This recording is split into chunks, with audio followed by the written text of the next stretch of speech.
दोस्तों, मैं रूबी नौटियाल अपने YouTube चैनल में आप सभी लोगों का स्वागत करती हूँ। आज मैं आपके सामने फिर से एक नया टॉपिक लेके आई हूँ जो कि हिंदी भाषा के अंतर्गत होगा। हिंदी भाषा यानी कि आज वैसे भी 14 सितंबर है और हिंदी दिवस के रूप में 14 सितंबर को मनाया जाता है। तो सबसे पहले आप सभी को हिंदी दिवस की ढेर सारी शुभकामनाएं। तो उन लोगों को भी हिंदी दिवस की ढेर सारी शुभकामनाएं जिनको ये लगता है कि उनको अंग्रेजी बहुत अच्छी आती है और उनको पूरा ज्ञान है, और जिनको हिंदी आती है उनको कुछ भी ज्ञान नहीं होता है। तो यूँ समझिए कि देखिए, प्यार प्रेम करना सबसे अच्छी बात है। अपनी चाची से भी प्रेम करना चाहिए, अपनी मौसी से भी प्रेम करना चाहिए, अपनी माँ से भी प्रेम करना चाहिए। सबसे प्रेम करना अच्छी बात है। लेकिन मेरे यह मानना है कि अपनी माँ को छोड़कर अगर तुम अपनी मौसी से ज्यादा प्रेम करते हो तो ये कहीं भी उचित नहीं होगा। उसी तरह से अगर हम अपनी मातृभाषा को छोड़कर अंग्रेजी रूपी मौसी को अगर प्रेम करते हैं तो मुझे लगता है कि आपको भारत छोड़कर अपनी मौसी के घर विदेश चले जाना चाहिए। मेरा ये मानना है कि अगर हम हिंद देश के निवासी हैं तो हमें हिंदी भाषा का भी पूर्ण सम्मान करना चाहिए, और जो हिंदी बोलते हैं जो लोग, उनको क्या है, हिंसा की दृष्टि से नहीं देखना चाहिए। क्योंकि ऐसा बहुत बार मैंने देखा है कि जो लोग अंग्रेजी नहीं बोल पाते हैं उनको ऐसा लगता है कि ये बिल्कुल जानवर की भांति है, इनको कुछ नहीं आता है। तो चलिए, कोई बात नहीं, मैंने ये कह दिया है कि अगर उनको अपनी मौसी से प्रेम है तो वो अपनी मौसी के घर विदेश जा सकता है, वो अपनी माँ के घर में ना रहे। तो चलिए, आज के हम टॉपिक को देख लेते हैं कि आज का जो हमारा टॉपिक होगा हिंदी भाषा के ही अंतर्गत होगा। लेकिन उससे पहले मैं आपको बता दूं कि हिंदी को जो है हिंदी दिवस जो मनाने की जो ये घोषणा हुई थी, ये वैसे सबसे पहले हिंदी दिवस 1953 यानी कि 1953 में मनाया गया था। लेकिन संविधान सभा ने इसे हिंदी को राजभाषा कब घोषित किया था, तो ये किया था 1949 में। 14 सितंबर 1949 को हिंदी को राजभाषा के रूप में संविधान सभा के लोगों ने एकमत होकर राजभाषा के रूप में घोषित किया था, और 1953 में इसे प्रत्येक वर्ष 14 सितंबर को हिंदी दिवस के रूप में मनाया जाने लगा। तो ये तो बात हुई हिंदी दिवस के बारे में। अब हम हिंदी के अंतर्गत ही अपना टॉपिक देखते हैं कि हमारा जो टॉपिक है वो क्या है। तो आज मैं आपके सामने हिंदी व्याकरण के अंतर्गत एक बहुत ही महत्वपूर्ण टॉपिक लेके आई हूँ, जो कि है हिंदी के अंतर्गत संधि। संधि एक बहुत ही महत्वपूर्ण टॉपिक है। हर एग्जाम में के 3, 4, 5 क्वेश्चन जरूर आते हैं। तो चलिए, आज हम संधि को बहुत ही सरल तरीके से समझेंगे। कुछ लोग क्या करते हैं, संधि को ट्रिक से याद करते हैं। जैसे कि एक मात्रा हो गई तो उसमें क्या है, गुण संधि है। 2 मात्रा होगी तो उसमें वृद्धि संधि होगी। और इस तरह से क्या कर देते हैं, 2 मात्रा बढ़ गई तो उसमें वृद्धि होगी तो वृद्धि संधि, 1 मात्रा है तो गुण संधि। इस तरह से मतलब अजीबोगरीब ट्रिक लगा देते हैं। लेकिन कभी कभार ऐसा होता है कि 2 मात्रा होने के बावजूद भी उसमें वृद्धि संधि नहीं होती है, या फिर 1 मात्रा होने के बावजूद भी उसमें वृद्धि संधि नहीं होती है। बहुत सारे ऐसे एग्जाम्पल है जिन एग्जाम्पल को मैं आगे आपको दिखाऊंगी। तो चलिए शुरुआत कर देते हैं संधि के बारे में। तो संधि जो है, सबसे पहले मैं आपको बता दूं कि जो हमारे शब्द होते हैं, शब्दों की रचना वैसे मुख्यतः 4 प्रकार से होती है। संधि के द्वारा होती है, समास के द्वारा होती है, और उपसर्ग के द्वारा होती है, और लास्ट है प्रत्यय के द्वारा जोड़कर। तो इस तरह से जो हमारे शब्द है, शब्द की जो वीडियो है वो मैंने बहुत ही डिटेल से अपने YouTube चैनल पे डाली हुई है। तो आप वहां पर प्लेलिस्ट में जाके जरूर देख लीजिए, क्योंकि शब्द कितने प्रकार के होते हैं, कैसे होते हैं, अलग अलग आधार पर मैंने शब्दों को पूरा डिटेल से शब्द की एक वीडियो बना रखी है, तो उसको आप जरूर देखिए। तो चलिए देखते हैं। शब्दों की रचना 4 प्रकार से होती है, जैसे कि मैं आपको बता चुकी हूँ, संधि द्वारा, समास द्वारा, प्रत्यय द्वारा और उपसर्ग के द्वारा। तो सबसे पहले आज हम देखेंगे संधि के द्वारा जो शब्द कैसे बनते हैं। तो संधि की पहले हम परिभाषा देख लेते हैं। जब 2 या 2 से अधिक वर्ण, देखिए समास और संधि में अंतर होता है। कुछ लोग समास और संधि को एक जैसा समझ लेते हैं, लेकिन ऐसा नहीं है। समास में शब्दों का मेल होता है, जबकि संधि में वर्णों का मेल होता है। तो आप इस तरह से वर्ण पे ज्यादा ध्यान देंगे कि वर्णों का मेल ही संधि में होता है। जैसे कि जब 2 या 2 से अधिक वर्ण परस्पर मिलते हैं तो उनके रूप में विकार आ जाता है, यानी कि परिवर्तन आ जाता है, और यही रूपांतर क्या होता है, वो संधि कहलाता है। ठीक है, जैसे कि उदाहरण के लिए हम देखेंगे योग प्लस अभ्यास, यानी कि योग धन अभ्यास होता है योगाभ्यास, और महात्मा का जो संधि विच्छेद होता है महान धन आत्मा महात्मा। आगे मैं आपको पूरे अच्छे से समझाऊंगी कि ये योग कैसे बनते हैं, या विच्छेद कैसा होता है, या कैसे वर्ण जुड़ते हैं। उससे पहले आप संधि देखिए कि संधि के कितने प्रकार होते हैं। संधि के भेद जो है 3 प्रकार के होते हैं, स्वर संधि, व्यंजन संधि और विसर्ग संधि। तो ये पहले हम चलते हैं स्वर संधि की ओर। तो स्वर संधि आपको पता है कि हमारी हिंदी वर्णमाला में जो है 11 स्वर होते हैं, और उन्हीं स्वरों को मिलके ही जो परिवर्तन होगा, जो वर्ण मिलेंगे, वही स्वर संधि होगी। तो कैसे होगा ये मैं आपको बता दूं। तो स्वरों के मेल से उत्पन्न विकार, ये जो परिभाषा है ये है स्वर संधि की परिभाषा। 2 स्वरों के मेल से उत्पन्न विकार अथवा रूप परिवर्तन को स्वर संधि कहते हैं। 2 स्वर क्या होगा, स्वर का ही मेल होगा और वही स्वर संधि होगी। इसमें कोई व्यंजन नहीं होगा, स्वरों का स्वरों से ही मेल होगा, स्वर वर्ण होगा और दूसरे स्वर वर्ण से ही उसका मिलन होगा, तभी वो स्वर संधि होगी। इसके अंतर्गत पहले शब्द का अंतिम वर्ण, मैंने कहा है वर्ण पे आपको विशेष ध्यान देना है। पहले शब्द का अंतिम वर्ण और दूसरे शब्द का पहला वर्ण स्वर होगा, ठीक है। तो ये परस्पर मिलकर एक नया रूप धारण करते हैं, जिसे क्या कहते हैं, स्वर संधि कहते हैं। इसका एग्जाम्पल देख लीजिए, महेंद्र, तो महाधन इंद्र, तो यहाँ से आपका आ मिला और यहाँ से आपका ई मिला, मतलब आ और ई दोनों क्या है, स्वर है। तो पहले शब्द का वर्ण भी स्वर होगा और दूसरे शब्द का वर्ण भी स्वर होगा। इस तरह से स्वर का स्वर से ही मेल क्या कहलाता है, स्वर संधि कहलाता है। इसके बाद है लोकोक्ति, तो लोक धन उक्ति, तो इसमें भी आपको देखेंगे तो का किससे मिलके बना है, का और आ मिलके बना हुआ है, तो यहाँ भी इसका मेल, आ का मेल ऊ से होगा। तो इस तरह से इसमें क्या होगा, स्वर संधि हो जाएगा।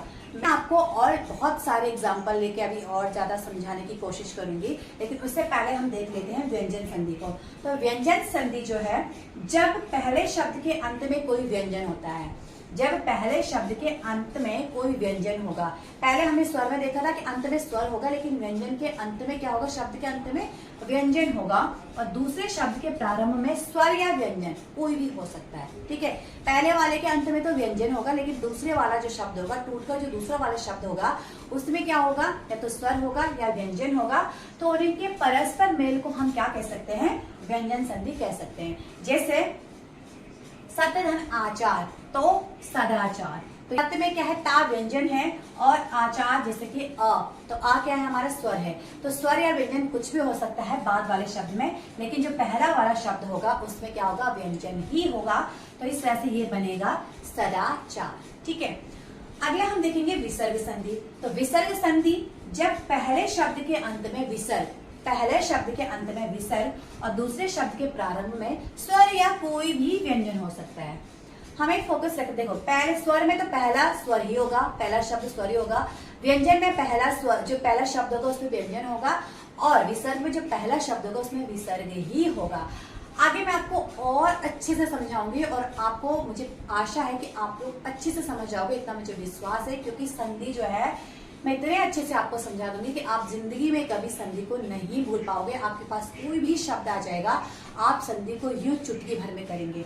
तो चलिए देख लेते हैं कि प्रारंभ स्वर में व्यंजन, प्रारंभ में विसर्ग होगा और दूसरे में स्वर व्यंजन कुछ भी हो सकता है दूसरे शब्द में।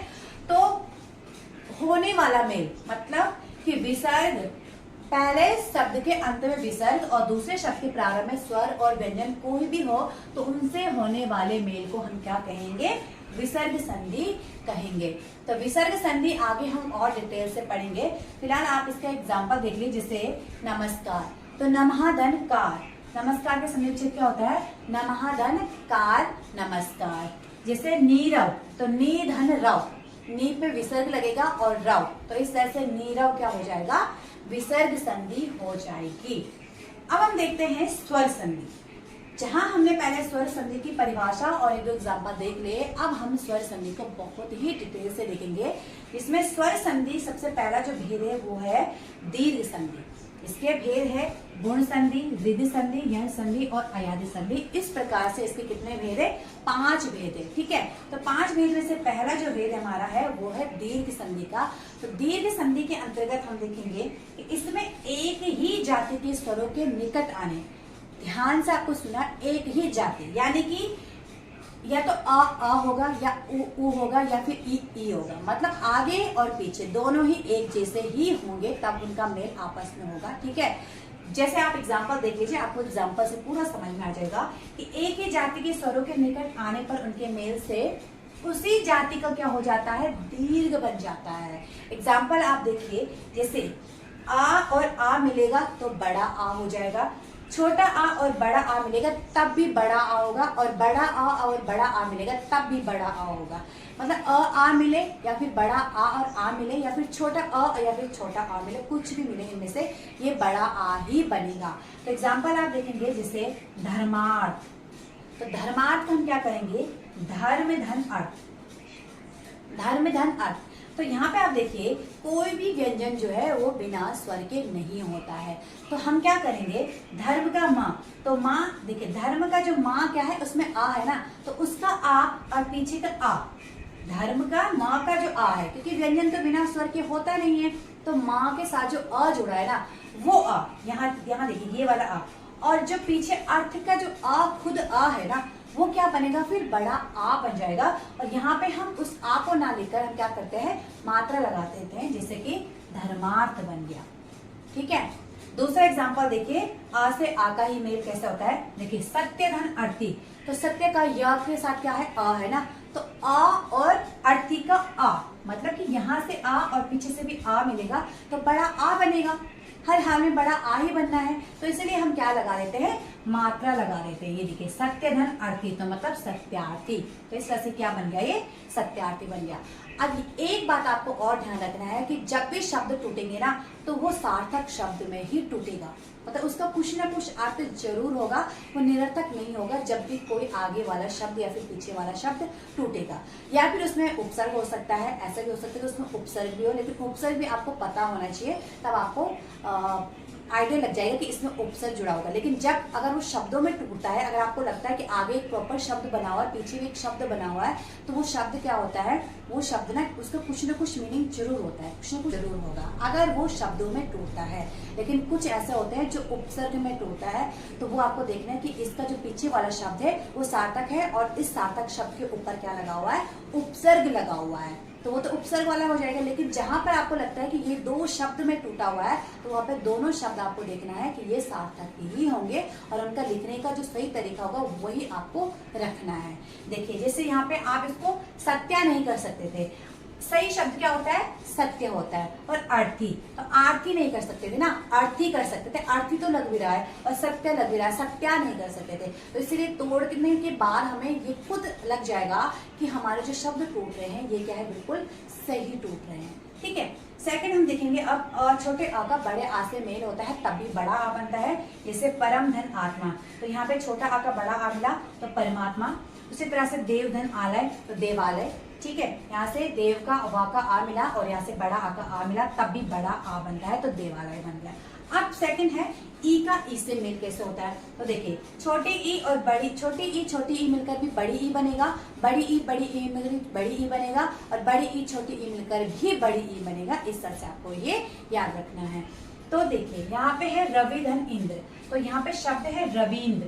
तो देखिए जब भी हम रविंद्र लिखते हैं तब हम क्या करते हैं, उसमें बड़ी की मात्रा लगते हैं, लेकिन जब हम उसको तोड़ेंगे तो हम क्या करेंगे, रवि सिंगल कैसे लिखेंगे, रवि को सिंगल में छोटी की मात्रा में लिखते हैं। ठीक है, तो जैसे आप यहाँ पे लिखेंगे ये है रवि, तो रवि को हम ऐसे लिखेंगे, बट हम जब रविंद्र लिखेंगे तो हम इसको कैसे लिखेंगे, पूरा बड़ी ई की मात्रा लगा देते हैं, रविंद्र। तो इस तरह से आपको क्या करना है, जब भी शब्द टूटेगा तो उसको सही वे में, मतलब सही तरीके से आपको तोड़ना है। ऑप्शन में आपके साथ ये भी आ जाएगा कि रवि धन इंद्र, आप बड़ी ई की मात्रा लगा दोगे, लेकिन रवि नहीं होता है, सही शब्द कैसे टूटता है, रवि, रवि धन इंद्र। तो ये आपको मैं समझाने की कोशिश कर रही हूँ कि टूटने पे शब्द हमेशा सार्थक होना चाहिए, इस बात का आपको विशेष ध्यान रखना चाहिए। तो यहाँ पे देखिए रवि टूटा और इंद्र, तो रवि और इंद्र जुड़ के जब हमने सही शब्द लिखना है तो रविंद्र होगा। ठीक है, वैसे ही अभी को भी देखिए, अभी धन ईश, तो अभी क्या है, अभी, अभी जब हम लिखेंगे तो ये अभी, जैसे अभिषेक, तो हम क्या करते हैं, छोटी अभी लगाते हैं, तो वही आपको देखना है, अभी धन ईश, तो अभीश। ठीक है, सॉरी, अभी धन ईष्ट, तो अभीष्ट। ठीक है, वैसे ही आप देखोगे बड़ी ई का बड़ी ई से मेल हो रहा है, सती धन ईश, तो सती, सती आपको छोटी की मात्रा नहीं लगती, क्योंकि सती सही तरीके से सती बड़ी ई की मात्रा ही लगती है, तो सती धन ईश का होगा सतीश। उसी तरह से रजनी धन ईश का रजनीश, क्योंकि मेल दोनों बड़ी ई और बड़ी ई का ही होगा, तब भी बड़ी होगी। जैसे यहाँ पे रजनी आया तो रजनी धन ईश, तो यहाँ पे रजनी भी बड़ी की मात्रा आई और ईश पे भी बड़ी की मात्रा आई, तो दोनों बड़े ई मिलकर भी बड़ा ई ही बनता है। उसी तरह से छोटा ऊ और छोटा ऊ मिलके भी बड़ा ऊ बनेगा, और बड़ा ऊ मिलके बड़ा ऊ भी, अगर दोनों में तब भी बड़ा ऊ बनेगा, और अगर छोटा ऊ और बड़ा ऊ मिलेगा तब भी बड़ा ऊ ही बनेगा। तो ये कंडीशन आपको याद रखनी है। जैसे सुधन उक्ति, तो यहाँ पे देखिए सु क्या है, इसमें उपसर्ग लगा हुआ है, और उक्ति क्या है, एक शब्द है, तो यहाँ पर अगर आप इसको साथ में लिखते हो तो ये बड़े उ की मत लग जाएगी, सुक्ति हो जाएगा। ठीक है। सु तो उपसर्ग था, तब तो तोड़ने पे तो वो उपसर्ग सु छोटे उ की मात्रा में चला गया और उक्ति को हमने एज इट इज लिख दिया। लेकिन जब हम उसको एक साथ शब्द को लिखेंगे तो हम क्या करेंगे, उसको सूक्ति ही लिखेंगे, प्रॉपर सूक्ति जैसे लिखते हैं, ठीक है। तो इस तरह से सुधन उक्ति क्या हुआ, सूक्ति हो गया। उसी तरह से भानु धन उदय, जब हम सिंगल भानु लिखेंगे तो उसमें छोटे उ की मात्रा आ जाती है, और जब हम उसको भानुदय एक साथ लिखेंगे तो बड़े उ की मात्रा आ जाती है, ठीक है। तो भानु धन उदय क्या बनता है, भानुदय। उसी तरह से हम बड़े उ की और बड़े उ की अगर मेल करता है तो उसमें भी बड़ा उ बनता है। जैसे देखिए लघु धन ऊर्मी, तो यहाँ पे जरूरी नहीं है, मैंने आपको ये भी बताया था कि अगर छोटा उ बड़े उ से भी मेल खाता है तब भी वो बड़ा उ होता है। तो यहाँ पे देखिए जब भी हम लघु को सिंगल लिखेंगे तो उसमें छोटे उ की मात्रा आती है, लेकिन अगर आप उसको लघुर्मी में लिखेंगे तो उसमें बड़े उ की मात्रा आ जाएगी। तो आपको ये ध्यान रखना है कि लघुर्मी में अगर बड़े उ की मात्रा है तो जरूरी नहीं है कि टोट कर भी उसमें बड़े उ की मात्रा ही आए। आपको ये देखना है कि इस शब्द को हम सही तरीके से कैसे लिख सकते हैं।